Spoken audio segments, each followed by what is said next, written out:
Hello, my name is Burke Hedges, author of the best-selling book, The Parable of the Pipeline. I open my book with a story about Pablo and Bruno, who take two very different paths in their quest for financial independence. What you're about to see is the delightful animated story of their adventure. So, sit back, relax, and enjoy the life-changing lessons in The Parable of the Pipeline.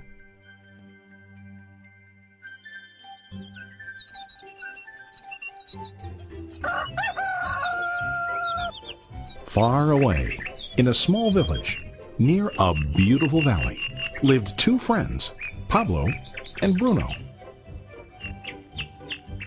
They were both young and dreamed of a better life for themselves.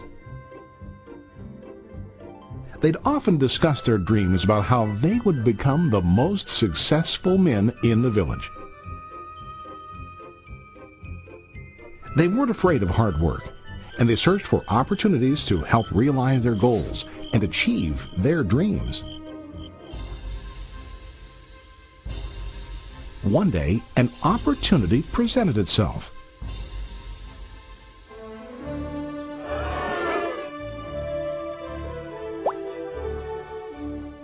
The mayor of the village decided to hire two people to bring water from a spring up on the mountain, across the valley, back down to the village. They were to be paid based on the amount of water delivered to the village. Bruno and Pablo enthusiastically got to work. Every day, from morning till evening, they carried buckets to and from the spring. They worked hard, carrying water to the village. In the evening, they'd return home with their day's wages.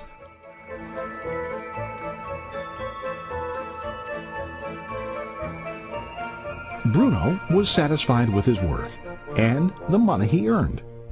He was sure that with this work he could achieve his dreams. Bruno thought that to increase his wages he could use bigger buckets to bring more water each trip.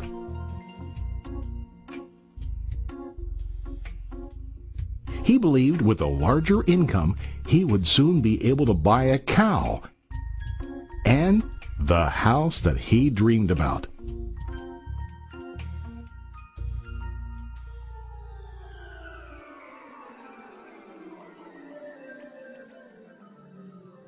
Now Pablo was not satisfied. At the end of the day, his back and hands ached, and he was exhausted. He was looking for an easier way to earn more. One day an idea occurred to Pablo. He imagined building a pipeline to deliver the water from the mountain spring to the village. With this pipeline, he could get more water to the village without carrying buckets back and forth from the spring to the village. Soon, he got very excited about his idea and began to plan. Pablo, of course, shared his idea with his friend Bruno and asked him to join with him to work on and help build the pipeline. Bruno thought the idea was crazy. All Bruno could think about was what his money could buy today and how to get it quicker. He felt that building a pipeline would slow him down and delay him in achieving his goals. Instead, Bruno got bigger buckets and went more often back and forth fetching water. He was sure that with this method he could make more money. Pablo decided to build the pipeline on his own. He understood that it would not be easy to build, and it would take time to complete the pipeline. Pablo knew that it could take several years to finish, but he set his mind on his goal. Every day he worked and carried water like before. But on weekends and during his spare time, he worked hard to dig in the rocky soil and build his pipeline. In the first month, there was little to show for his work.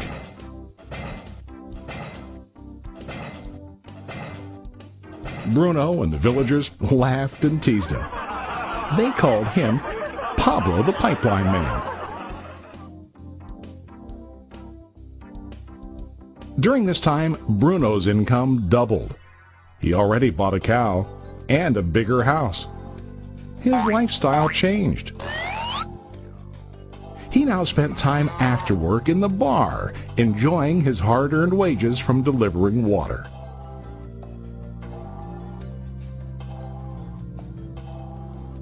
What Bruno didn't realize was that his body was starting to stoop from carrying the heavy buckets every day.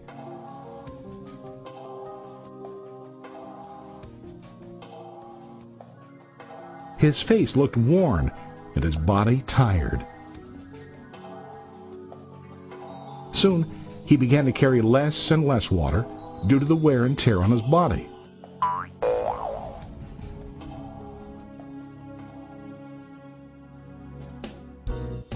Month after month, Pablo worked. Soon a year passed, and then a second year. Finally, Pablo finished his pipeline. He now used his pipeline to deliver water to the village instead of carrying buckets. Pablo was now earning more money than ever before. The water continued flowing to the village, while Pablo wasn't working. While he slept and ate, the water flowed. Pablo was happy and proud of his insight, persistence, and hard work. Now his income flowed as long as the water flowed through his pipeline.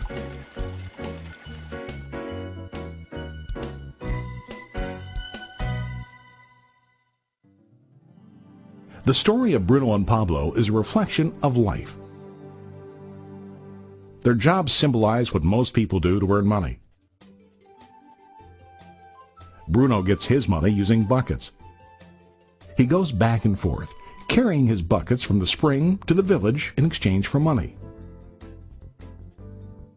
To increase his income, he either has to go more frequently to the spring or to use larger buckets. It's common in real life to increase our income by working harder. For example, working overtime or getting a second job. We also increase the size of our buckets by accepting a higher paying position, which often includes spending more time on the job. Most of us exchange time for money like Bruno. We know that every person has only 24 hours in the day and that it's not possible to use all our time to work. The most difficult time comes when we can no longer exchange time for money due to age, health, or other reasons. Then, our income stops. Now let's review what Pablo did. Very wisely, Pablo did not exchange all of his time for a limited income, but he used some of his time to build a pipeline. He knew that the pipeline would bring ongoing income as long as the water flowed. An ongoing income that multiplied the time he worked each day. Pablo knew that someday, maybe because of age or health, he would no longer be able to exchange his available time for money. Pablo knew that if he could make his idea of a pipeline work, then he only has to do the hard work of building the pipeline. After the pipeline was completed, Pablo was able to monitor and maintain the flow of water to ensure that his income will continue. Pablo has shown us that to earn an income, we don't always have to directly exchange time for money. There really are better ways. How about you? Are you still like Bruno, who directly exchanges time for money? Or do you want to be like Pablo, building and maintaining a pipeline for ongoing income? If you are interested in the idea of building your own pipeline, contact the person who lent you this presentation. You can start building your pipeline today. today.